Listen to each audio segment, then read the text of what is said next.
Eran hombres SPC comunes, servidores para pescadores, Cristo. artesanos, pero Jesús los eligió, solo a 12. Los llamó uno por uno y les hizo una promesa que cambiaría el mundo. Síganme, y los haré pescadores de hombres.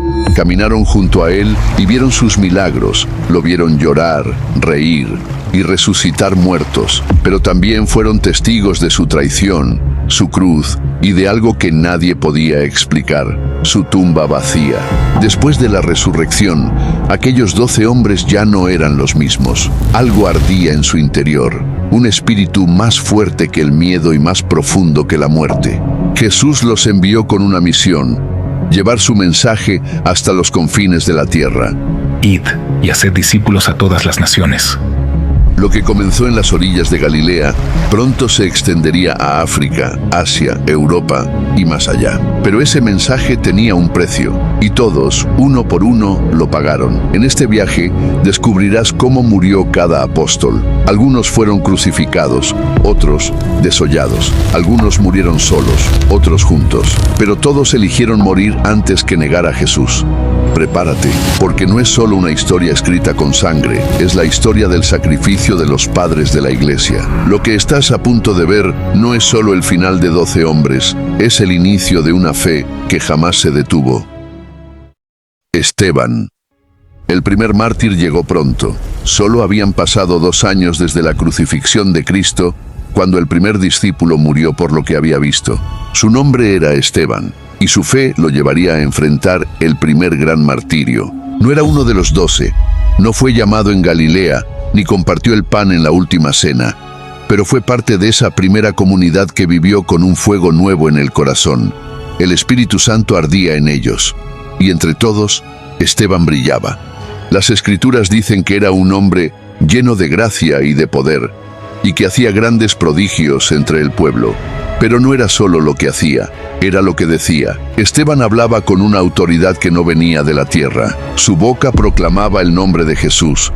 Sus manos sanaban enfermos y las multitudes lo seguían. Eso fue suficiente para desatar el odio. Los líderes religiosos veían cómo el mensaje de Cristo se esparcía sin control y creían que Esteban era uno de los responsables. Y entonces, un grupo de hombres de la sinagoga, llamados los libertos, se levantaron contra Esteban, lo confrontaron, intentaron debatir con él, pero fracasaron y frustrados, recurrieron al engaño y sobornaron a testigos falsos para acusarle de algo muy grave: blasfemar contra Moisés y contra Dios. Eso fue suficiente para desatar el odio. El rumor se extendió rápidamente, la gente se agitó y lo arrastraron por las calles de Jerusalén ante el Sanedrín y lo acusaron falsamente, como antes habían hecho con Jesús. Pero Esteban no tembló, no se defendió, no se justificó, abrió su boca y el cielo habló a través de él. Desde Abraham hasta Moisés, desde el templo hasta los profetas, repasó toda la historia de Israel. Y luego, como un rayo, pronunció la verdad que ningún corazón endurecido quiere oír. Duros de cerviz, vosotros resistís siempre al Espíritu Santo. El Sanedrín se removió en sus asientos. La ira comenzó a crecer mientras que Esteban continuaba señalándolos. ¿A cuál de los profetas no persiguieron vuestros padres? Ellos anunciaron la venida del justo, y vosotros lo entregasteis y lo matasteis. El silencio se rompió. Los miembros del Sanedrín se estremecieron de furia y el aire se volvió denso. El destino de Esteban estaba sellado. Pero entonces algo sucedió. Esteban levantó la mirada y lo vio. Los cielos se abrieron ante sus ojos. Y en lo alto, en el trono del universo, Jesús, no sentado, sino de pie, como si lo estuviera recibiendo, listo para abrazarlo. Los ojos de Esteban se llenaron de luz. El miedo desapareció por completo y dijo, con voz temblorosa: «He aquí, veo los cielos abiertos y al Hijo del Hombre de pie a la diestra de Dios». Los miembros del Sanedrín gritaron de rabia. No podían soportarlo. Jesús, en la gloria de Dios. Jesús, el mismo que ellos crucificaron, y Esteban lo había proclamado en su cara. El juicio terminó. No necesitaban ver más. Se lanzaron sobre él, lo arrastraron fuera de la ciudad y comenzaron a apedrearlo. El primer golpe impactó su cuerpo, luego otro, y así piedra tras piedra.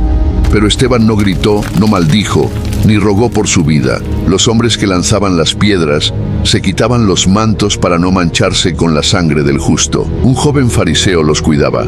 Su nombre era Saulo. Miraba la escena con frialdad, sin apartar la vista. Aprobaba su muerte. Esteban jadeó, sintiendo la sangre correr por su rostro.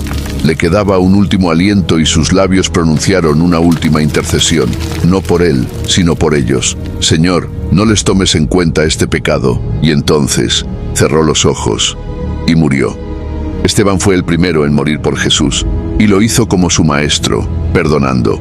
Su sangre fue la semilla que hizo florecer la valentía en los corazones de los que vendrían después, porque el siguiente mártir sería uno de los 12 elegidos.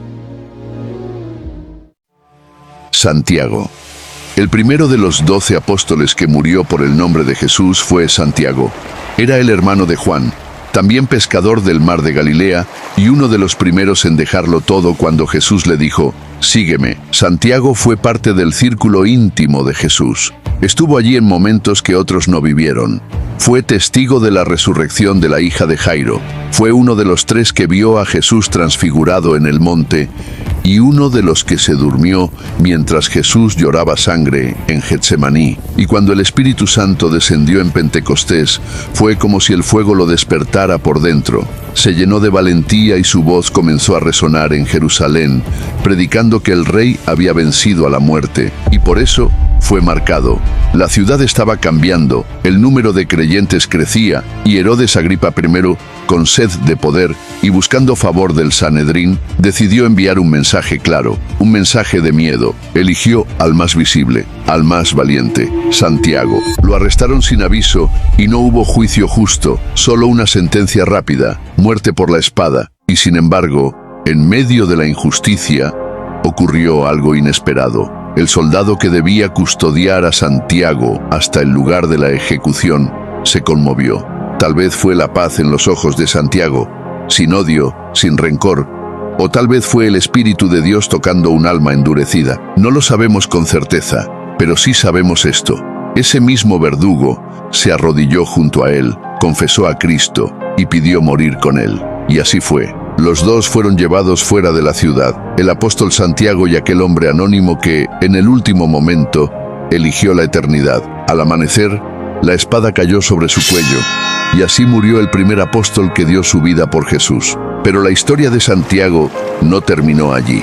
Pasaron los años y una antigua leyenda comenzó a tomar fuerza, que decía que sus discípulos recogieron su cuerpo y guiados por el Espíritu, lo llevaron lejos, muy lejos, hasta la costa del norte de Hispania, y lo enterraron allí, en secreto. Siglos después, su tumba fue descubierta y un nuevo fuego nació, el Camino de Santiago. Desde entonces, millones de personas han caminado durante días, semanas, incluso meses, siguiendo sus pasos para encontrar respuestas o acercarse a Dios.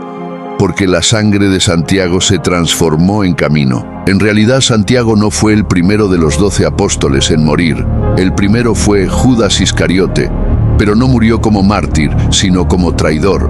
Mientras los demás entregarían su vida por el Maestro, él lo vendió por 30 monedas de plata. Judas Iscariote. Judas Iscariote fue un apóstol, pero su historia no es como las demás. Él también fue llamado, escuchó la voz del Maestro, caminó sobre la tierra santa, vio milagros, multiplicaciones, resurrecciones, comió del pan que Jesús partía y compartió la misma copa, y aún así, su corazón eligió otro camino. Era el encargado del dinero porque era inteligente, observador y silencioso. Pero algo en su interior se quebró. Tal vez fue codicia, o tal vez nunca fue realmente discípulo. Sea como sea, su traición fue el golpe más doloroso en la historia del Evangelio, porque no vino de un enemigo, vino de un amigo. En el huerto de Getsemaní, mientras la noche se llenaba de tensión y los pasos de los soldados se acercaban, Judas se adelantó y con un beso entregó al Hijo de Dios. Jesús le dijo, ¿con un beso entregas al Hijo del Hombre? Y ese silencio después fue el comienzo del fin. Cuando Judas vio que Jesús había sido condenado, algo en su interior se quebró. La culpa entró como una tormenta y las monedas de plata que le habían dado a cambio de la traición pesaban en su alma. Entonces fue al templo, a los sumos sacerdotes, e intentó devolverlas diciendo: «He pecado, entregando sangre inocente». Pero ellos se burlaron y le contestaron: «¿Qué nos importa? Eso es asunto tuyo». Y Judas arrojó las monedas dentro del templo. Solo y avergonzado salió de la ciudad. Y aquí, la Biblia nos da dos versiones de su final. El Evangelio de Mateo dice que se quitó la vida colgándose de un árbol, mientras que el libro de los Hechos narra que cayó y su cuerpo se desgarró al impactar contra el suelo. Dos relatos diferentes, pero un mismo final: la tragedia. Las monedas que arrojó fueron usadas para comprar un campo, un terreno que hasta hoy es recordado como Acéldama, el campo de sangre. Judas no murió como mártir ni proclamando a Cristo, murió destruido por la culpa. Su nombre quedó como símbolo eterno de traición, pero su historia es más que eso, es una advertencia. Porque no basta con estar cerca de Jesús, no basta con conocerlo o incluso servirlo. Lo importante es entregarle el corazón. Judas fue parte del círculo más cercano, pero nunca dejó que Jesús transformara su interior. Y cuando vino la prueba, eligió el camino más oscuro. Su muerte dejó un vacío que debía ser ocupado, porque Jesús eligió a 12 y uno había caído. Y la traición de Judas fue el inicio del siguiente capítulo, el llamado de Matías. Matías no fue uno de los 12 elegidos por Jesús, pero había estado allí desde el principio, caminando junto a los discípulos, compartiendo la fe y viviendo con la misma esperanza. Y tras la traición de Judas, quedó un puesto disponible que debía completarse. El número 12 debía restaurarse y el círculo debía cerrarse. Los apóstoles se unieron en oración. Tú, Señor, que conoces los corazones de todos, muestra cuál de estos dos has escogido. Confiaron en que el Espíritu Santo les guiaría y echaron suertes. El sorteo cayó sobre Matías. Matías comenzó a predicar con los mismos ojos brillantes de los apóstoles originales, llenos de esa llama incansable por Cristo. Estaba en Jerusalén y se expandió rápidamente entre los creyentes. Matías tomó la palabra para difundir la verdad de Cristo en Jerusalén, testificando de la resurrección y del amor redentor del Salvador. Sin embargo, las sombras de la ley y el odio persistían, y los líderes religiosos le acusaron de blasfemia por predicar que Jesús era el Mesías, el Hijo de Dios. El ambiente se volvió denso y el temor se palpaba en las calles santas de Jerusalén. Entonces Matías fue arrestado y rápidamente lo sentenciaron a martirio. Le llevaron fuera de la ciudad, pero Matías, en sus últimos momentos, no se amedrentó. Con sus ojos fijos en el cielo, en la luz que siempre lo había guiado, pronunció una última intercesión, no por él, sino por aquellos que lo perseguían sin saber que en su violencia se ocultaba la ciega ignorancia. Matías fue apedreado públicamente, y mientras caía cubierto de polvo y sangre, aún con los ojos abiertos al cielo,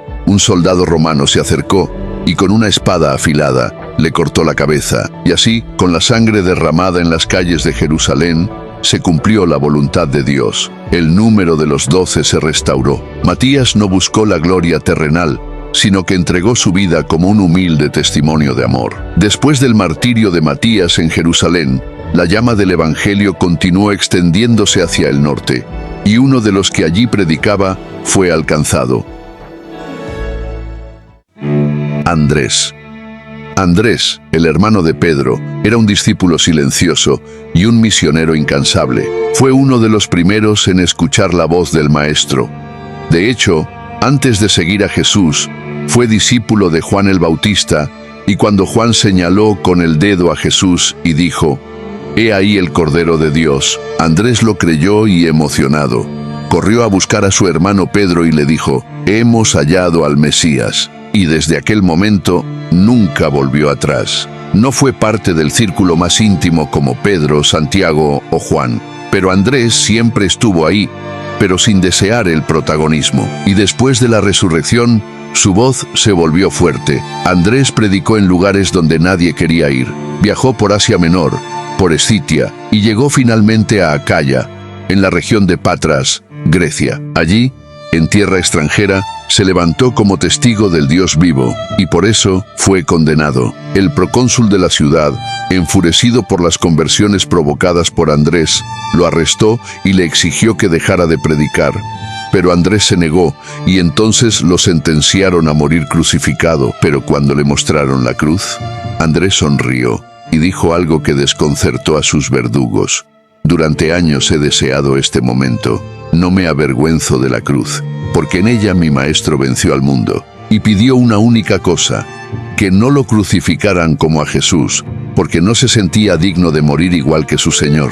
Y así fue. Prepararon una cruz en forma de X, una cruz diferente, pero no menos cruel. Lo ataron con cuerdas, en lugar de clavos, para prolongar su agonía, y durante 2 días enteros, Andrés, colgado en aquella cruz, predicó. Desde la altura de su martirio, su voz seguía proclamando a Cristo. Hablaba del amor de Dios, del perdón, de la vida eterna. Las multitudes lo escuchaban con asombro. Algunos lloraban y otros se burlaban, pero nadie quedó indiferente. Mientras su cuerpo se debilitaba, su espíritu se fortalecía, y al tercer día, su voz se apagó. Sus ojos se cerraron y su alma fue recibida en gloria. La cruz en forma de X se convirtió en su símbolo, la cruz de San Andrés, un emblema de humildad, de entrega y de fidelidad hasta el final. Andrés no escribió epístolas ni fundó iglesias famosas, pero su vida fue una predicación constante, y su muerte, una de las más hermosas proclamaciones de fe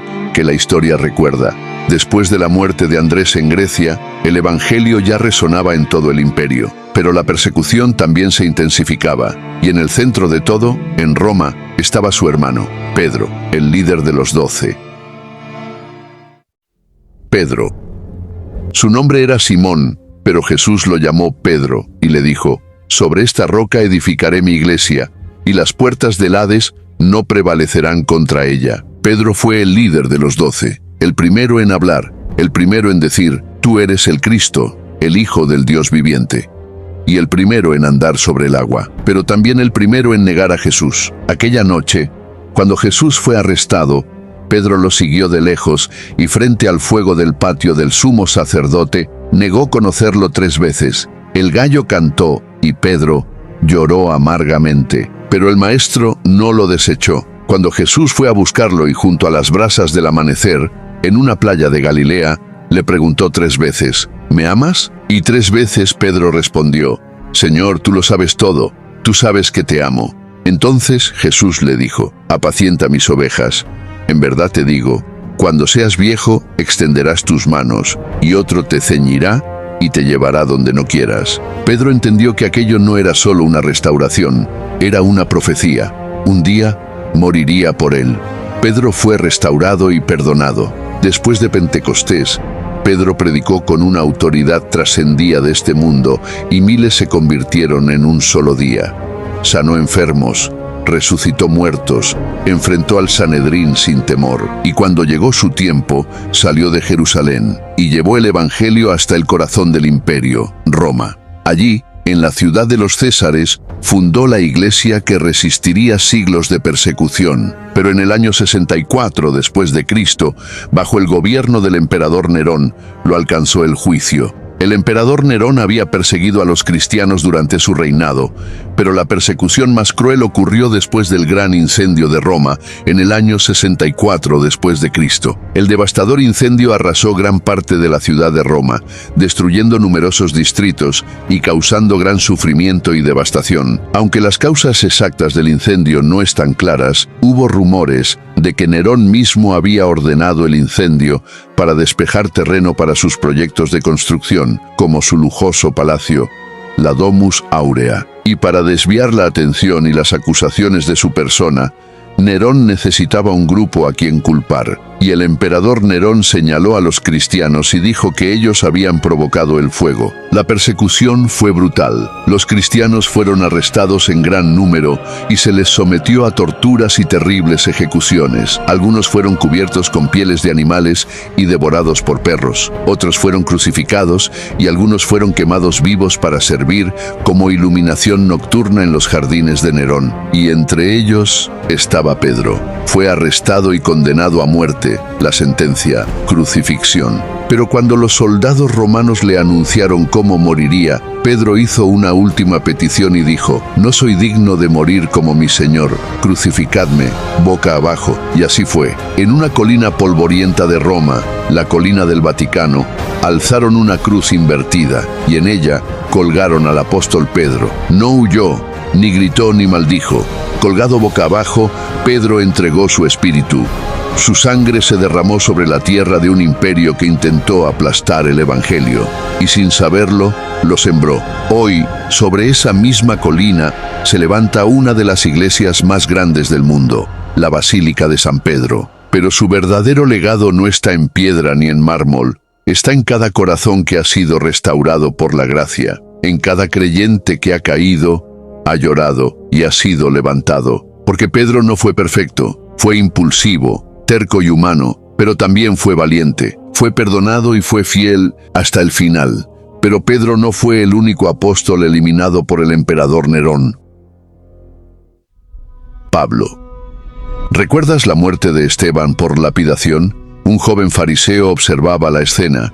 Su nombre era Saulo de Tarso, y si alguna vez hubo un hombre que representó el poder del Evangelio para transformar un alma, fue él. Era un judío celoso, conocedor de la ley y experto en las Escrituras, ciudadano romano y enemigo declarado de los seguidores de Jesús. Y cuando fue testigo del martirio de Esteban, lo convirtió en punto de partida para perseguir a la iglesia. Entraba en casas, sacaba a hombres y mujeres por la fuerza y los arrastraba a la cárcel. Pero no era suficiente, quería más. Fue al sumo sacerdote y pidió cartas de autoridad para ir a Damasco. Si había cristianos allí, los encontraría. Hombres o mujeres, no importaba. Los encadenaría y los traería a Jerusalén. Así que, con un grupo de hombres, emprendió el camino. El sol estaba en su punto más alto cuando el camino de Damasco se iluminó con un resplandor imposible. Era una luz más brillante que 1000 soles. Saulo cayó al suelo, cegado, aturdido, y de repente, una voz tronó desde lo alto. «Saulo, Saulo, ¿por qué me persigues?». Saulo jadeó y temblando preguntó: «Señor, ¿quién eres?». La voz respondió: «Yo soy Jesús a quien tú persigues». Y todo cambió. Durante 3 días, Saulo no comió ni bebió. No veía nada con sus ojos, pero por primera vez comenzaba a ver con su corazón. A partir de ahí, comenzó uno de los ministerios más impactantes de la historia cristiana. Pablo dedicó el resto de su vida a una sola cosa: anunciar que Jesús era el Mesías, el Hijo de Dios. Aquel que perseguía comenzó a predicar, aquel que odiaba comenzó a amar, y el que antes destruía iglesias comenzó a fundarlas. Viajó más que ningún otro apóstol. Recorrió Asia Menor, Grecia, Siria, Macedonia, Italia. Fundó iglesias en ciudades estratégicas como Éfeso, Tesalónica, Filipos, Corinto y Roma. Predicó a judíos y gentiles, habló en sinagogas, mercados, cárceles, barcos, casas humildes y palacios imperiales. Donde otros veían peligro, Pablo veía oportunidad. Fue apedreado en Listra, azotado en Filipos, encadenado en Jerusalén, pero nunca se detuvo, y Dios siempre lo protegió. En una de sus travesías hacia Roma, Pablo fue embarcado como prisionero. El mar estaba embravecido, y a pesar de sus advertencias, el barco partió. Durante 14 días, la tormenta azotó sin piedad. Los marineros arrojaron provisiones al mar, perdieron el rumbo y casi perdieron la esperanza. Pero en medio del caos, Pablo se levantó y dijo: «No habrá pérdida de vida entre vosotros, porque esta noche ha estado conmigo el ángel del Dios de quien soy y a quien sirvo». Y así fue.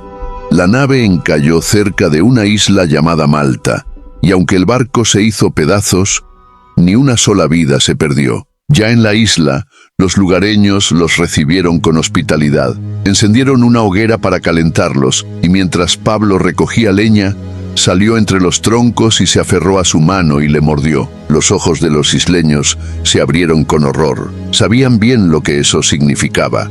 Era una serpiente mortal. Esperaban ver su rostro palidecer, sus piernas tambalearse, su cuerpo caer.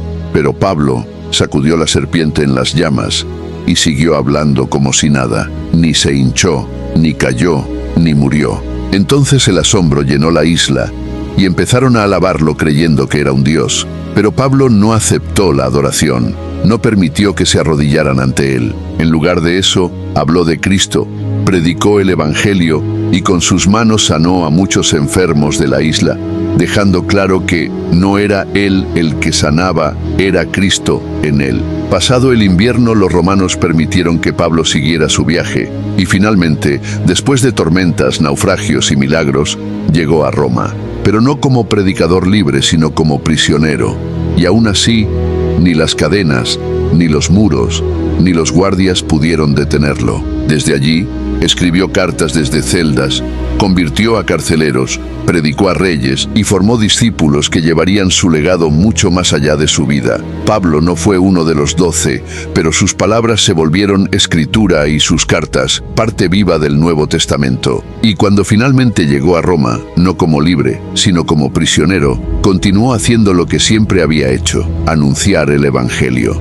Durante 2 años, bajo arresto domiciliario, recibía a todos los que venían a él. Pero tras el incendio de Roma, cuando Nerón culpó a los cristianos por el gran incendio de Roma, decidió silenciar a sus líderes. Primero, Pedro fue crucificado y ahora era el turno de Pablo. Por ser ciudadano romano, no podía ser crucificado, así que fue condenado a muerte por decapitación. Lo llevaron fuera de la ciudad, por la vía Ostiense, hasta un lugar apartado, donde los condenados eran ejecutados sin público. Pablo no huyó, sabía que su hora había llegado. Desde una celda húmeda, escribió su última carta a su hijo espiritual, Timoteo, que decía: «He peleado la buena batalla, he acabado la carrera, he guardado la fe. Por lo demás, me está guardada la corona de justicia». Y entonces, con la paz de quien sabe que su alma está en manos de su Señor, Pablo inclinó su cuello. La espada cayó y su espíritu voló al cielo. Pablo no fue uno de los 12, pero se convirtió en una columna del cristianismo. Hoy, sus epístolas siguen guiando al pueblo de Dios y su testimonio sigue gritando una verdad eterna: «Ya no vivo yo, mas vive Cristo en mí». Pero mientras Pablo era ejecutado en Roma, en el corazón del imperio, otra muerte silenciosa se preparaba en la ciudad santa. Jerusalén, la misma ciudad que había crucificado al maestro y asesinado a Esteban, ahora alzaba la mano contra un líder de la iglesia local. Santiago el Menor. Su nombre era Santiago, hijo de Alfeo. En las listas de los 12, aparecía sin ruido, sin milagros espectaculares y sin títulos honoríficos, pero su vida fue un testimonio silencioso de fidelidad. Era conocido como Santiago el Menor y fue uno de esos hombres que no necesitaban ser vistos para ser verdaderamente grandes. Después de la resurrección, cuando muchos discípulos fueron enviados a tierras lejanas, Santiago permaneció en Jerusalén y allí, en la ciudad donde todo comenzó, se convirtió en líder de la iglesia naciente. Mientras otros huían de la persecución, Santiago se quedó cuidando, consolando y enseñando. Era pastor en medio de un rebaño herido, vigilante entre lobos, y fue su fidelidad lo que lo puso en la mira. El ambiente en Jerusalén era cada vez más tenso. Los líderes religiosos no podían soportar que, a pesar de la muerte de Jesús, su nombre siguiera creciendo, y Santiago se había convertido en una figura central. Entonces, lo arrestaron, a plena luz del día, frente al pueblo que lo conocía y los creyentes que lo amaban. Lo llevaron al pináculo del templo, el lugar más alto, y allí, delante de todos, le exigieron que negara a Jesús. Le ofrecieron su vida a cambio de su silencio. Pero Santiago no se dejó intimidar. Desde la altura del templo, alzó la voz, y en lugar de retractarse proclamó: «Jesús, el Hijo del Hombre, está sentado a la diestra del Padre, y vendrá en gloria». El templo tembló, el pueblo se agitó y los líderes gritaban, y de repente lo empujaron al vacío. Santiago cayó al suelo. Su cuerpo golpeó la piedra, pero no murió. Desde el polvo, herido, sangrando, aún respirando, se puso de rodillas y oró. Como Jesús, oró por sus asesinos: «Señor, perdónalos, no saben lo que hacen». Pero no tuvo tiempo para más. Un hombre con un garrote en la mano corrió hacia él y con un golpe brutal en la cabeza le quitó la vida. Así murió Santiago el Menor, con oración en los labios, y perdón en el corazón. Su sangre se mezcló con la tierra del templo, el mismo lugar donde tantos profetas fueron rechazados y donde el Hijo de Dios fue condenado. Con la sangre de Santiago aún fresca en las piedras del templo, el Evangelio continuaba abriéndose paso hacia el oriente, y allí, en tierras lejanas, 2 apóstoles predicaban juntos, pero fue allí, mientras sembraban la palabra en tierra hostil, donde encontraron juntos su martirio. Judas Tadeo y Simón el Celote. Su nombre era Judas, pero no ese Judas, y por eso eligió llamarse Tadeo para no ser confundido con el traidor. Fue uno de los 12, y después de la resurrección, mientras los apóstoles se dispersaban por el mundo, Judas Tadeo emprendió su camino hacia el este, predicó en Samaria, Siria, Mesopotamia y finalmente en Persia, donde la fe cristiana era una amenaza para los dioses de piedra y las estructuras de poder. Con su humildad y su firmeza, convirtió a muchos, incluso a miembros de la nobleza y a aquellos que nunca habían escuchado el nombre de Jesús. Entonces, los sacerdotes paganos lo acusaron y lo presentaron ante las autoridades como un agitador. Fue arrestado, golpeado y amenazado, pero nunca retrocedió. Lo llevaron junto a otro apóstol, Simón el Celote, y juntos enfrentaron el martirio. Judas Tadeo fue golpeado brutalmente con una maza de hierro. Su cuerpo se desplomó, pero su fe permaneció, y entonces, como si no bastara el castigo, fue decapitado. Y así, su sangre fue derramada en tierra extranjera, lejos de Jerusalén, pero bajo la mirada del cielo. La Iglesia nunca olvidó su nombre. Con el paso de los siglos, mientras su historia se desvanecía en el tiempo, su intercesión se volvía cada vez más poderosa. Fue llamado el patrón de las causas imposibles, el santo de los desesperados, aquel que, habiendo sido olvidado en vida, Dios levantó en la memoria de los fieles, porque así es el reino de los cielos. Los últimos serán los primeros. Y Simón el Celote. Simón, antes de conocer a Jesús, pertenecía a un grupo de resistencia judía que soñaba con liberar a Israel del yugo romano por la fuerza. Era un hombre dispuesto a matar por su pueblo, un hombre de causa y de lucha. Pero entonces conoció al Mesías. Jesús no lo llamó a empuñar la espada, lo llamó a morir por sus enemigos, a poner la otra mejilla y a entregar su vida, no por una nación, sino por el reino de Dios. Y Simón aceptó. Caminó con los 12, aprendió en silencio y cuando el Maestro fue crucificado, no huyó del dolor. Se convirtió en testigo del amor que vence al odio. Después de la resurrección, Simón llevó el mensaje de Jesús más allá de Judea. Viajó junto a Judas Tadeo, cruzando tierras extranjeras, desiertos, pueblos paganos, hasta llegar a Persia. Allí, el Evangelio volvió a confrontar a los poderosos. Las conversiones aumentaban y los ídolos eran derribados, y los líderes religiosos locales vieron en Simón y Tadeo una amenaza. Ambos fueron arrestados, pero el destino de Simón es narrado de diversas formas por la tradición cristiana. Algunos dicen que fue cerrado por la mitad, como el profeta Isaías. Otros afirman que fue crucificado junto a Tadeo, colgado en una cruz por predicar a Cristo. Sea cual sea el método, el final fue el mismo. El martirio. Murió en una tierra lejana, sin tumbas conocidas o escritos que llevaran su nombre. Pero Simón no murió solo, murió como uno de los suyos, y murió por amor. La muerte de Tadeo y Simón en tierras persas dejó una huella profunda, pero la misión no se detuvo. Mientras unos caían, otros avanzaban hacia nuevos horizontes. Mateo. Su nombre era Leví, hijo de Alfeo, y era recaudador de impuestos. Trabajaba para Roma, recolectando el dinero del pueblo judío, y por eso, para su gente, era un traidor, un ladrón, un vendido. Pero un día, en medio de esa rutina fría y contaminada, pasó Jesús, lo miró y le dijo solo 2 palabras: «Sígueme». Mateo no preguntó, se levantó y lo siguió. Desde ese día, Mateo fue testigo de milagros, parábolas tormentas calmadas y muertos resucitados. Escuchó las palabras del Sermón del Monte, vio los ojos de Jesús mirar con compasión a los despreciados y entendió que él también había sido rescatado de su propia oscuridad. Después de la resurrección, Mateo no desapareció, no volvió a su antiguo oficio, al contrario, tomó el pergamino y comenzó a escribir. Su evangelio fue dirigido a los judíos, a sus hermanos, a los que aún esperaban al Mesías, sin saber que ya había venido. Mateo escribió con orden, con precisión, desde la promesa hasta su cumplimiento, y mostró que Jesús era el Cristo, el Hijo de Dios, el Rey anunciado por los profetas. Pero no solo escribió, también predicó.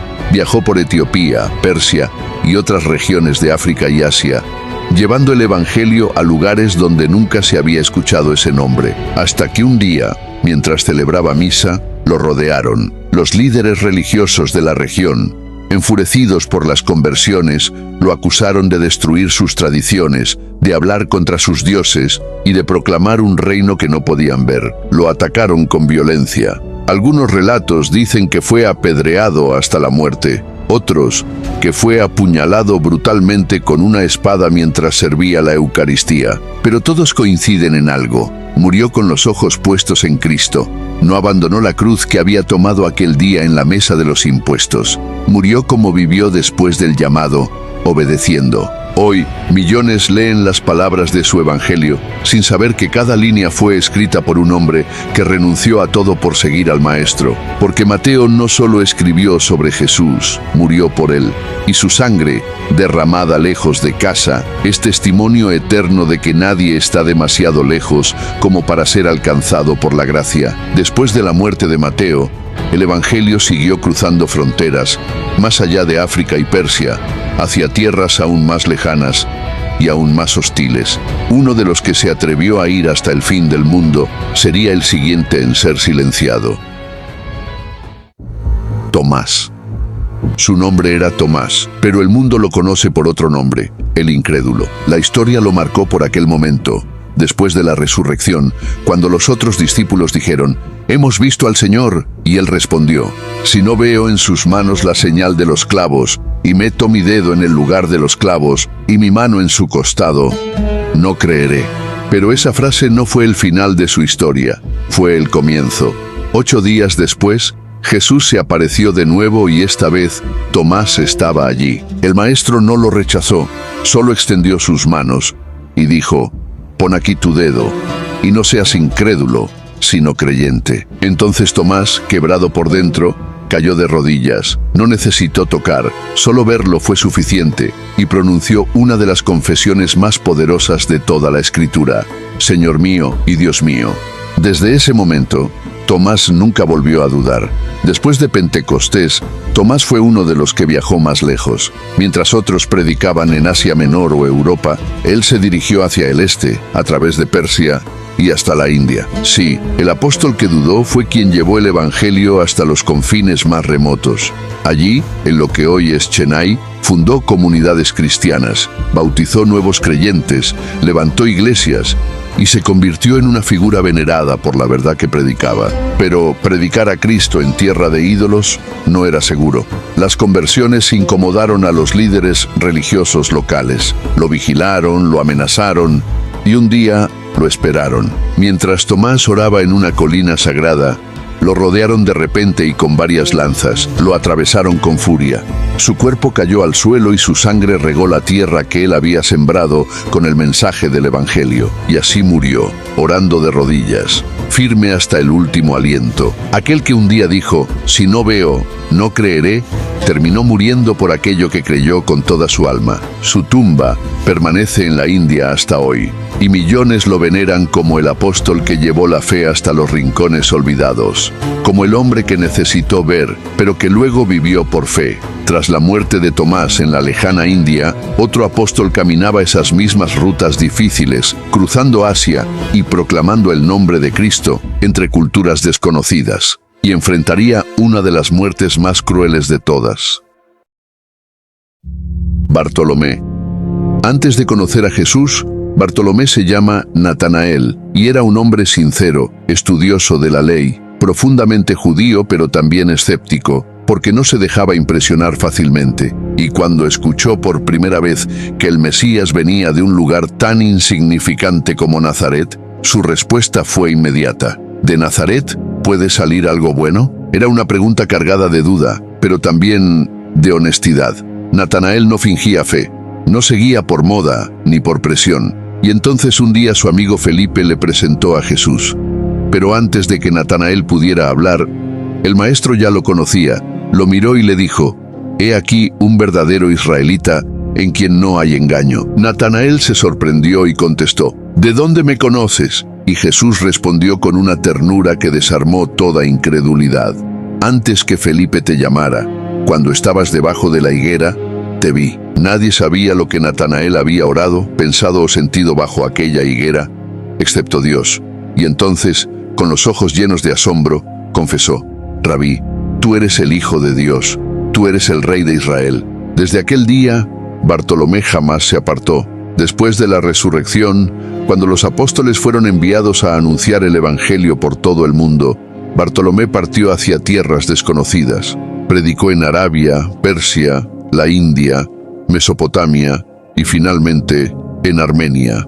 Allí, llevó el mensaje de Cristo a un pueblo entregado a los ídolos, pero su predicación no fue ignorada. Convirtió a muchos, incluso a miembros de la realeza, y eso fue su condena. Los sacerdotes paganos, al ver que su influencia se desmoronaba, lo acusaron de sedición religiosa. Lo arrestaron no para simplemente matarlo, querían destruirlo. Querían borrar su cuerpo, su imagen y su legado, y que fuera ejemplo de lo que ocurre cuando alguien desafía a los dioses de piedra. Así comenzó uno de los martirios más crueles de la historia cristiana. Fue desollado vivo. Le arrancaron la piel mientras aún respiraba, mientras su corazón aún latía y sus labios aún oraban.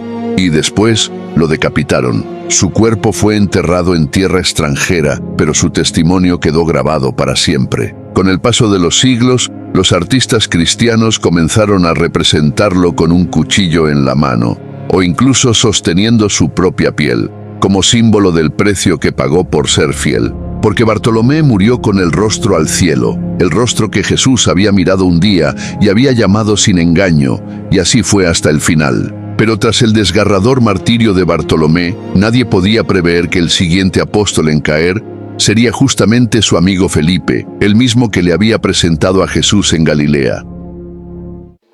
Felipe. Felipe era un pueblo pesquero del norte de Galilea y allí vio a Jesús.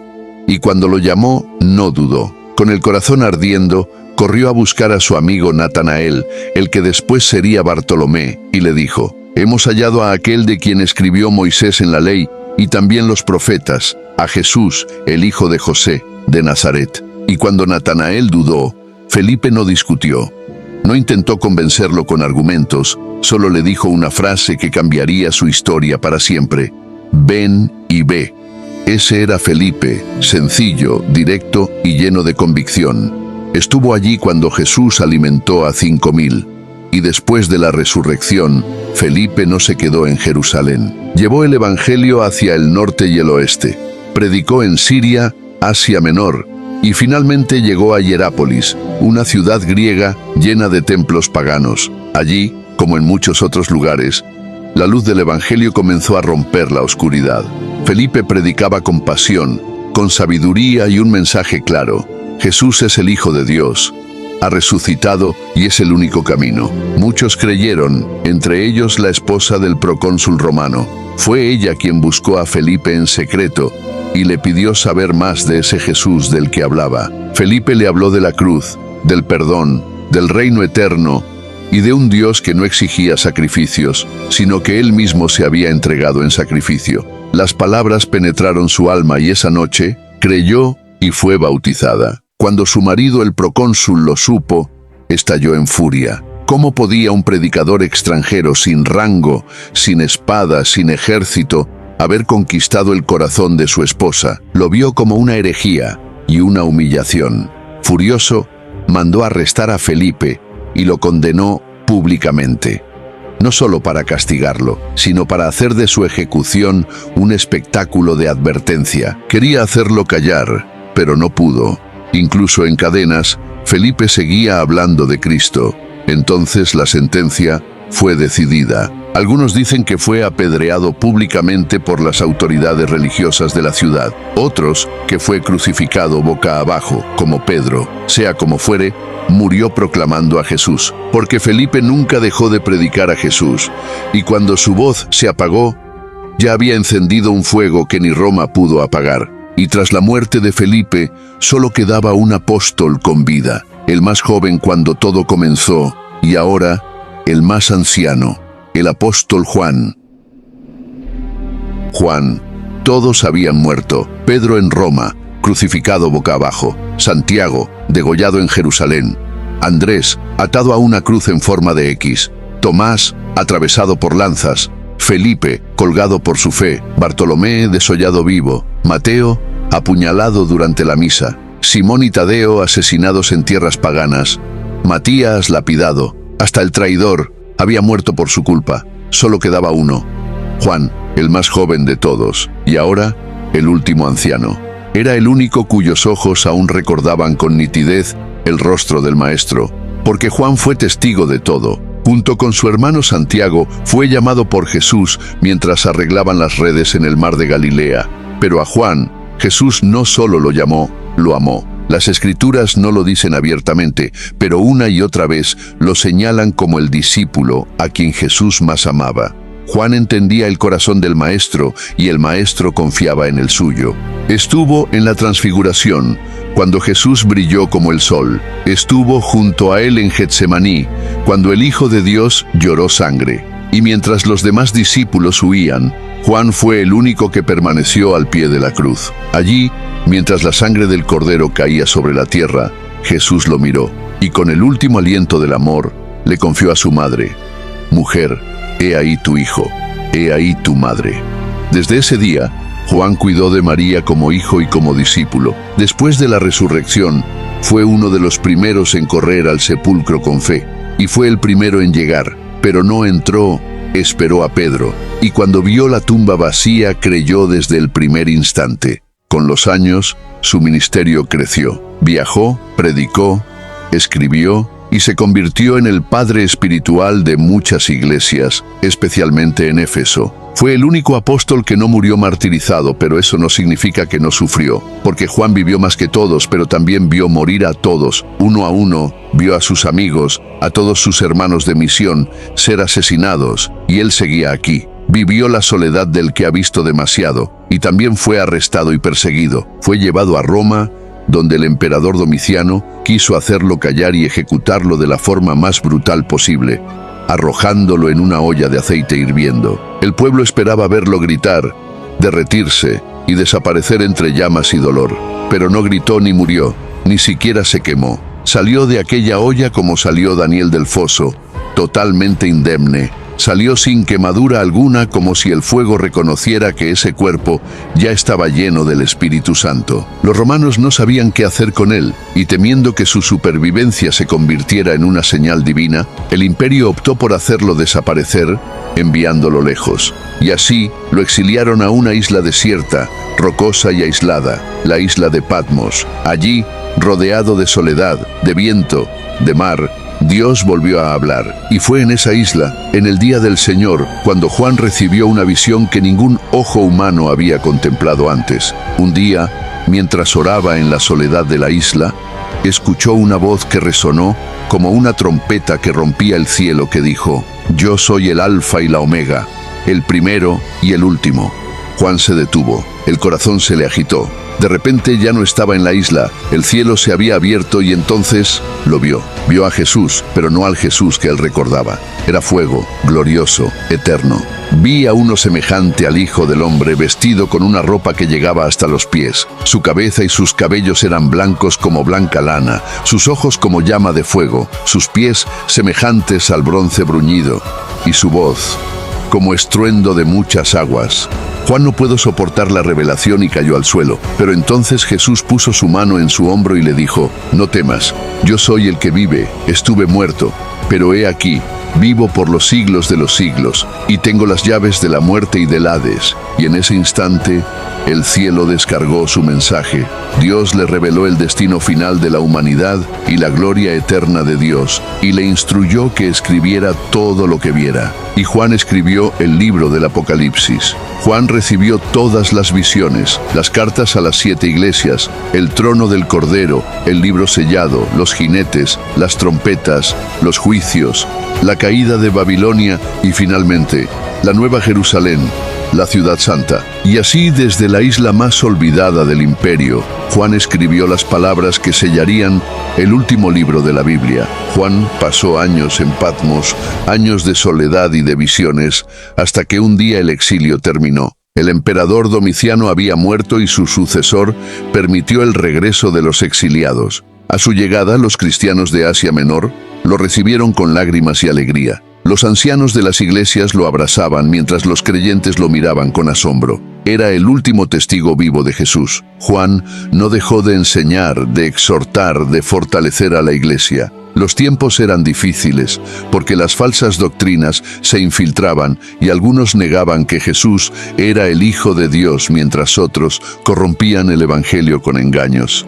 Y Juan no podía quedarse callado. El anciano apóstol tomó su pluma una vez más para hablar de lo más importante, y así escribió 3 libros más. En Juan 1 escribió con pasión y urgencia, proclamando que Dios es amor, que todo aquel que ama ha nacido de Dios, y si decimos que amamos a Dios pero odiamos a nuestro hermano, somos mentirosos. En Juan 2, advirtió contra los engañadores que negaban que Jesús había venido en carne y les pidió a los creyentes que se guardaran de la mentira. Y en Juan 3, escribió una carta personal a Gallo, animándolo a continuar en la fe y reprendiendo a aquellos que abusaban de la iglesia. Aún en su vejez, seguía peleando por la verdad y su mensaje era siempre el mismo: amor. No necesitaba muchas palabras porque él había visto al Verbo con sus propios ojos, había caminado con la luz y había sentido el latido del corazón de Dios. Los años pasaron y Juan, aunque anciano y débil, continuaba enseñando. Los años pesaban sobre su cuerpo, su cabello era completamente blanco, sus manos temblaban con el peso de la edad y sus pies ya no podían sostenerlo. Pero su espíritu seguía ardiendo, ya no podía caminar a las reuniones de los cristianos, así que lo llevaban en brazos. Y cuando todos se reunían, el silencio caía sobre la congregación, y con una voz suave, decía siempre lo mismo: ámense los unos a los otros. Las primeras veces, la gente escuchaba con atención, pero al repetirlo una y otra vez, algunos comenzaron a preguntarse por qué siempre decía lo mismo. Un día, uno de sus discípulos le preguntó: «Maestro, ¿por qué siempre nos dices eso?» Juan sonrió y contestó: «Porque es el mandamiento del Señor, y si solo lo cumplen, será suficiente». Los días pasaron, las semanas se volvieron meses, y una noche, Juan, con casi 100 años, cerró los ojos por última vez. El último testigo de Cristo partió en paz en Éfeso, rodeado de discípulos. Fue el único apóstol que murió de vejez, el testigo que sobrevivió a todo y nos dejó la puerta abierta del cielo. Así partió el último de los 12, el último testigo, el hijo adoptivo de María y el profeta del Apocalipsis. Pero dejó vivo su mensaje en las Escrituras, donde nos dejó las 2 últimas frases de toda la Biblia.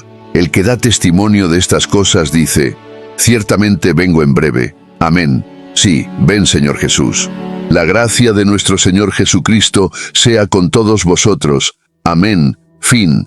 Espero que este vídeo recuerde todo lo que les debemos a estos 12 hombres que entregaron su vida para que el mensaje de Cristo llegara hasta nosotros. Dale a me gusta y comparte este vídeo para que su mensaje llegue a otros fieles y su historia nos inspire a vivir con la misma fe, la misma pasión y el mismo amor por Jesús. Y recuerda que toda la historia de los apóstoles está escrita en el libro de Hechos, en la Biblia. En este video que aparece en pantalla está el libro completo de Hechos de los Apóstoles. Tienes que verlo para conocer la historia del nacimiento de la iglesia y cómo estos 12 discípulos conquistaron el mundo solo con su fe, porque su historia sigue viva en nosotros. Bendiciones para ti y tu familia.